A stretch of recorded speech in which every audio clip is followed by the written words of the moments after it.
आज की वीडियो में मैं एक ऐसे मंत्र के विषय में आपको बताने जा रहा हूं जिसे कहते हैं शत्रुनाशक मंत्र।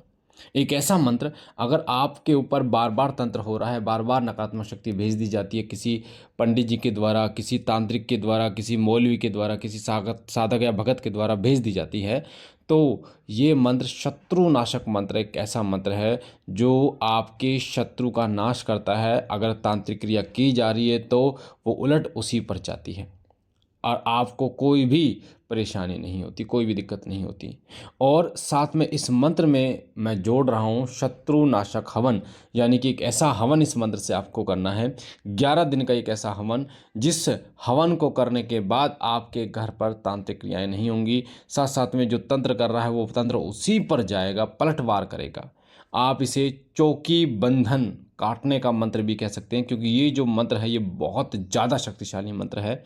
और जो हवन मैं आपको बताऊंगा, लौंग का हवन आपको करना है। कैसे करना है, पूरी डिटेल, पूरी जानकारी आपकी वीडियो में मिलेगी। तो ये जो वीडियो है ये खास उन लोगों के लिए है जिनके ऊपर बार बार तंत्र हो रहा है, बार बार नकारात्मक शक्ति भेज दी जाती है, होली दीपावली पर भोग दे दिया जाता है या तांत्रिक क्रियाएं कर दी जाती हैं, बर्बाद करने के लिए वो पीछे लगे हुए हैं।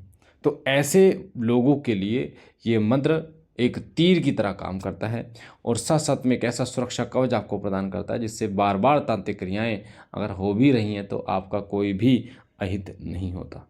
वीडियो को ध्यान से सुनना, बारीकी से एक एक चीज़ लास्ट तक सुनोगे तो समझ में आएगा, वरना समझ में बिल्कुल भी नहीं आएगा।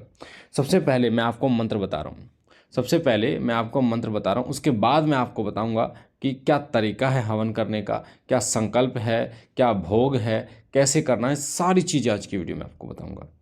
तो सबसे पहले मंत्र सुनिए। मंत्र बहुत शक्तिशाली है। ये मंत्र हनुमान जी का मंत्र है और हनुमान जी एक ऐसे देवता जो संकट मोचन कहे जाते हैं। बड़े से बड़े संकट का नाश करने वाले हनुमान जी महाराज हैं, जिन्हें बालाजी नाम से जाना जाता है, जिन्हें महावीर नाम से जाना जाता है, संकट मोचन के नाम से जाना जाता है। तो मंत्र सुन लीजिए। मंत्र मैं आपको बता रहा हूँ, मंत्र आपकी वीडियो स्क्रीन पर आपको दिख रहा है। ओम हम हनुमते रुद्र अवताराय सर्वशत्रु संहरणाय सर्व रोग हराय सर्व वशीकरणाय रामदूताय स्वाहा। ओम हम हनुमते रुद्र अवताराय सर्व शत्रु संहारणाय सर्व रोग हराय सर्व वशीकरणाय रामदूताय स्वाहा। ओम हम हनुमते रुद्र अवताराय सर्व शत्रु संहारणाय सर्व रोग हराय सर्व वशीकरणाय रामदूताय स्वाहा। अब कई जो ज्ञानी हैं वो ऐसा भी कह सकते हैं कि आपने मंत्र गलत बोला है, ओम हम नहीं है, ओम नमो हनुमते है। तो आपको बता दूं वो मंत्र अलग है, भिन्न है। ठीक है, ये मंत्र है शत्रुनाशक मंत्र। दोनों ही शत्रुनाशक मंत्र हैं और दोनों ही बहुत तीव्र गति से कार्य करते हैं। ओम हम हनुमते रुद्रावताराय सर्व शत्रु संहारणाय सर्व रोग हराय सर्व वशीकरणाय रामदूताय स्वाहा। ये मंत्र है जिससे आपको हवन करना। अब करना कैसे, 11 दिन सुबह शाम 5 माला का हवन करना है। 11 दिन सुबह और शाम 5 माला का हवन करना है। हवन शाम को सूर्य ढलने के बाद करना है और सुबह सूर्य निकलने से पहले करना है। शत्रुनाशक हवन आपको जो करना है। अब करना कैसे, ध्यान से सुनो। सबसे पहले आपको उठना है, सुबह ब्रह्म मुहूर्त में उठेंगे आप, और उठकर आपके पास लौंग होनी चाहिए और बतासे होने चाहिए और घी होना चाहिए। लौंग, बतासे और घी। ठीक है, तो ये हवन घी से होगा, तिल के तेल से नहीं होगा, सरसों के तेल से नहीं होगा, चमेली के तेल से नहीं होगा, घी से होगा, देसी घी जो आता है। तो आपको क्या करना है, सबसे पहले सुबह आपको इन चीज़ों को रख के बैठ जाना है। हवन कुंड ले लेना है, या धुना है, धुने में भी आप हवन कर सकते हो। उसके बाद आपको संकल्प लेना है, मेरा नाम ये है, मेरे पति का नाम ये, मैं रहने वाली यहाँ की हूँ, या फिर जो लड़का है मेरे पिता का नाम ये, मैं रहने वाला यहाँ का हूँ। और पूरा एड्रेस बोलना है, हाउस नंबर ये, गली नंबर ये, गांव ये, ठीक है, राज्य भारत तक बोलना है। और उसके बाद आपको बोलना है जो आपके घर में जितने मेंबर हैं, मेरी मम्मी का नाम ये, मेरे पिता का नाम ये, मेरी बहन का नाम ये, इनके शरीर पर बाबा बालाजी महाराज जो भी बंधन है, जो भी नकारात्मक शक्ति है उसको नष्ट कीजिए। मेरे घर परिवार में जो नकारात्मक शक्ति है उसको नष्ट कीजिए। हे बालाजी महाराज, मैं आपका आवाहन करता हूँ या करती हूँ। मैं प्रभु राम जी के नाम से आपका आवाहन करती हूँ, कृपा कीजिए। इस तरीके से आपको जल छोड़ देना है। उसके बाद में आपको लौंग लेनी है।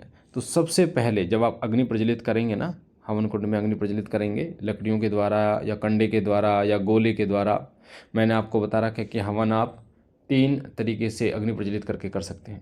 पहला कपूर के द्वारा भी, दूसरा कंडे के द्वारा भी, और तीसरा गोले के द्वारा, लकड़ी या गोले के द्वारा, जो सूखा गोला होता है उसके द्वारा कर सकते हैं। सूखा गोला काफ़ी टाइम तक जलता है तो उसका इस्तेमाल सबसे अच्छा रहता है। सबसे पहले 2 लौंग आपको गणेश भगवान के नाम की डालनी है, फिर 2 लौंग आपको बाबा भोलेनाथ के नाम की डालनी, फिर 2 लौंग आपको ओम मम सर्व पितृ देवताभ्यो नमः, ओम मम यानी कि मेरे घर के पितर, आपको अपने घर के पितरों की डालनी है। फिर ओम मम कुल देवताभ्यो नमः, अपने कुल देवता की डालनी है 2 लौंग। फिर ओम मम कुल देवीभ्यो नमः, ओम मम कुल देवीभ्यो नमः, अपने घर की कुल देवी की डालनी है।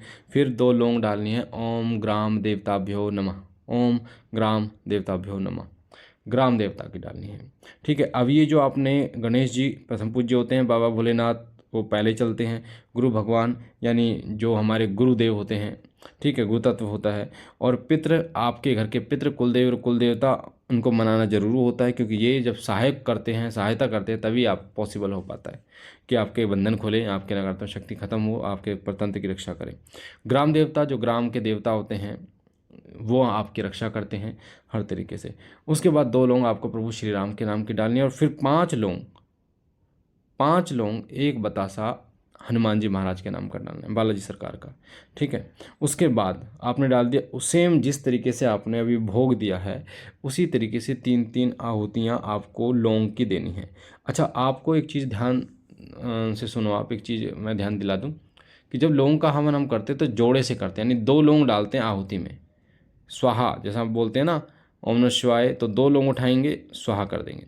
तो आपको जैसे मैंने आपको भोग बताया गणेश जी, शिव जी, गुरु भगवान, पितृ, कुलदेवी, कुलदेवता, ग्राम देवता, इन सब के 3-3 बार, यानी 3 बार का मतलब 6 लौंग, 3-3 बार आपको आहुति डालने, स्वाहा बोलना है। जैसे ओम मम सर्व पितृ देवताभ्यो नमः स्वाहा, ओम मम कुल देवताभ्यो नमः स्वाहा। समझ में आ गया?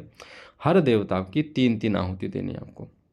ठीक है, अब जो लौंग होंगी उसमें किसी कटोरे में लौंग आप रखेंगे, तो लौंग फूल वाली हो, बिना फूल वाली लौंग नहीं होनी चाहिए, और रेड वाली लौंग लोगे तो अच्छा रहेगा। उनमें घी डाल लें और उनको मिक्स कर लें, यानी घी उनमें मिक्स हो जाए, तब आपको आहुति देनी है। अब आपको जब आपने भोग दे दिया, फिर आपको इस मंत्र का 5 माला हवन करना है। ओम हम हनुमते रुद्र अवताराय सर्व शत्रु संहरणाय सर्व रोग हराय सर्व वशीकरणाय रामदूताय स्वाहा, इस तरीके से। तो ये सुबह और शाम आपको लौंग का हवन करना है। आसन लेकर आपको बैठना है, गिनती के लिए माला का प्रयोग आप कर सकते हैं। ठीक है, साथ साथ में जब आप हवन कर रहे होंगे तो ध्यान देना, बीच में नहीं उठना है, लघु शंका के लिए नहीं जाना, वॉशरूम वगैरह आपको नहीं जाना, पहले से ही निर्वत्र होकर आपको बैठना है। साथ साथ में जब आप हवन करेंगे तो एक जल का लोटा जरूर अपने पास रख लेना है, 2 लौंग डालकर। जब आपका हवन पूर्ण होगा उस जल के लोटे से पूरे घर में छिड़काव करना है और सबको पिलाना है वो जल। यकीन मानिए 11 दिन एक साधना के तौर पर आपको करना है, ब्रह्मचर्य का पालन करना है, ज़मीन पर सोना है। ठीक है, सात्विक आहार आपको ग्रहण करना है, किसी का झूठा नहीं खाना, किसी के घर का खाना नहीं खाना है, विशेष रूप से ध्यान रखें इन चीज़ों का, और बाहर का खाना आपको नहीं खाना है। तो जब आप इसे 11 दिन करोगे, यकीन मानिए आपके घर में जितने भी शत्रु हैं उसका नाश होगा, तंत्र जो कर रहे हैं उन पर पलटवार जाएगा, हनुमान जी आप पर कृपा करेंगे। बहुत ही अचूक उपाय है। बाकी मुझे आशा है जानकारी आपको अच्छी लगी होगी। बाबा भोलेनाथ आप पर कृपा करें, सदैव आपके भंडार भरे, हनुमान जी महाराज, श्री बालाजी सरकार आपके घर परिवार की रक्षा करें।